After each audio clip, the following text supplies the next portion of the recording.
Assalamualaikum warahmatullahi wabarakatuh. Perkenalkan, nama saya Devi Kamulana dari kelas 12 IPS 2. Saya di sini akan menjelaskan atau menerangkan dari kemerdekaan Indonesia yang diakui dunia, yaitu Mesir.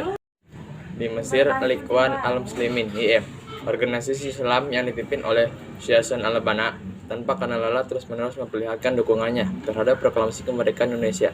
Selain menenggelam opini umum lewat pemberitaan media yang diberikan kesepakatan luas terhadap para mahasiswa Indonesia untuk menulis atau mencetak koran-koran lokal miliknya. Berbagai acara tablik akbar di demokrasi pun digelar.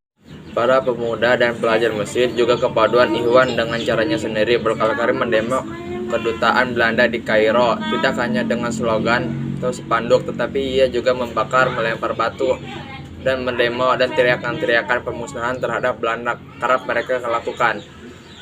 Mereka kemudian mencopot lambang negaranya yang didirikan kedaulatan. Mereka juga menurunkan bendera merah putih biru yang biasanya berkibar di puncak gedung agar tidak mudah dikenali para pendemonstrasi.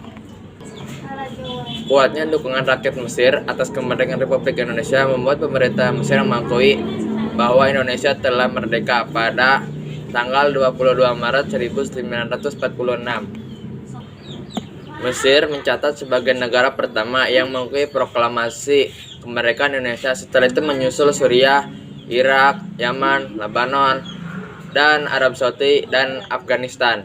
Selain negara-negara tersebut, Liga Arab juga mengakui bahwa Indonesia telah merdeka pada tanggal 18 November 1946, menganjurkan kepada semua negara-negara anggota Liga Arab supaya mengakui Indonesia sebagai negara merdeka yang berdaulat.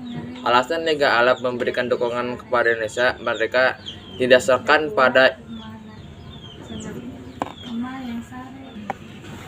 alasan Indonesia merdeka atau mendukung Mesir yang mencatatkan sebagai negara pertama ada peran tertentu, yaitu dalam soal keagamaan, persaudaraan, dan kekeluargaan. Dukungan dari Liga Arab dijawab oleh Presiden Soekarno dengan menyatakan bahwa antara negara Arab dan Indonesia sudah lama terjalin hubungan yang kekal karena di antara kita terdapat pertalian agama. Pengakuan Mesir dan negara Arab tersebut melewati proses yang cukup panjang dan heroik. Begitu informasi proklamasi kemerdekaan Indonesia disebabkan Rasulullah Muhammad Abdul Munim di Yogyakarta. Waktu itu ibu kota Republik Indonesia dengan menebus blokade Belanda untuk menyampaikan dokumen resmi pengakuan Mesir kepada negara Republik Indonesia merupakan pertama kali dalam sejarah keputusan suatu negara dan dengan mempertaruhkan jiwanya. Ia merupakan utusan resmi luar negeri pertama yang mengunjungi ibu kota Republik Indonesia. Pengakuan dari Mesir tersebut kemudian diperkuat dengan ditandatanganinya perjanjian persahabatan Indonesia-Mesir di Kairo. Situasi menjelang penandatanganan perjanjian tersebut, Duta Besar Belanda Mesir menerobos masuk ke ruang kerja Perdana Menteri Mesir, Nukrashi Pasha, untuk mengajukan proses sebelum ditandatangani perjanjian tersebut. Jawabannya sebagai berikut: menyesal, kami hanya menolak protes Tuan. Sebagai Mesir selaku negara berdaulat dan sebagai negara berdasarkan Islam, tidak bisa mendukung perjuangan bangsa Indonesia yang beragama Islam. Itu adalah tradisi bangsa Mesir dan tidak dapat diabaikan.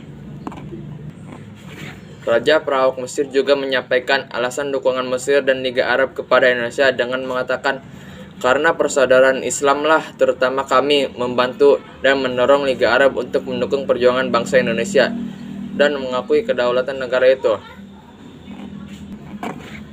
Dengan adanya pengakuan Mesir Indonesia secara de jure dan negara berdaulat, masalah Indonesia menjadi masalah internasional. Belanda sebelumnya selalu mengatakan bahwa masalah Indonesia adalah masalah dalam negeri Belanda. Pengakuan Mesir dan Liga Arab mengundang keterlibatan pihak lain termasuk PBB dalam menyelesaikan masalah Indonesia. Untuk menyampaikan rasa terima kasih, pemerintah Soekarno mengirim delegasi resmi ke Mesir pada tanggal 17 April 1946. Pengiriman delegasi tersebut adalah delegasi pemerintah Republik Indonesia pertama yang keluar negeri. Mesir adalah negara pertama yang didelegasikan delegasi tersebut. Pada tanggal 26 April 1946, deklarasi pemerintah Republik Indonesia kembali tiba di Kairo. Berbeda dengan kedatangan pertama yang berjalan singkat, yang kedua ini lebih internas di Hotel Heliopolis Palace, Kairo. Sejumlah pejabat Mesir dan Arab mendatangi deklarasi Republik Indonesia untuk menyampaikan rasa simpati. Selain pejabat negara, sejumlah pemimpin partai dan organisasi juga hadir, termasuk Syekh Hasan Al-Banna dan sejumlah tokoh IM dengan diiringi puluhan pengikutnya. Pada tanggal 6 Mei 1946 malam, deklarasi Indonesia dipimpin oleh Haji Agus Salim, Deputi Menlu Indonesia, berkunjung ke kantor pusat dan kantor IM. Beliau mengungkapkan rasa terima kasih Indonesia atas dukungan IM kepada Indonesia. Pada tanggal 10 November 1947, mantan Perdana Menteri Indonesia dan penasehat Presiden Soekarno yaitu Sultan Syahrir berkunjung ke kantor pusat dan koran IM. Kedatangan mereka tersebut dengan gembira dan meriah oleh IM. Mungkin itu saja dari saya. Mohon maaf bila ada saya salah. Wassalamualaikum warahmatullahi wabarakatuh.